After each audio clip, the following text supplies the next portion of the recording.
Hi friends, welcome to my channel. ఈరోజైతే మా mummy వాళ్ళది గృహప్రవేశం అండి.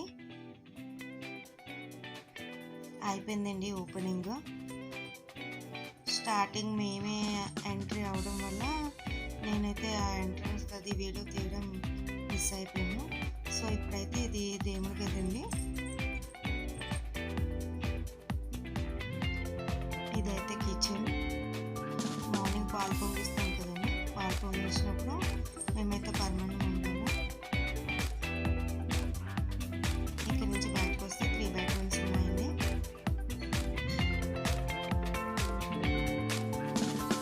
వన్ మినిట్ వీడియోలో అన్నీ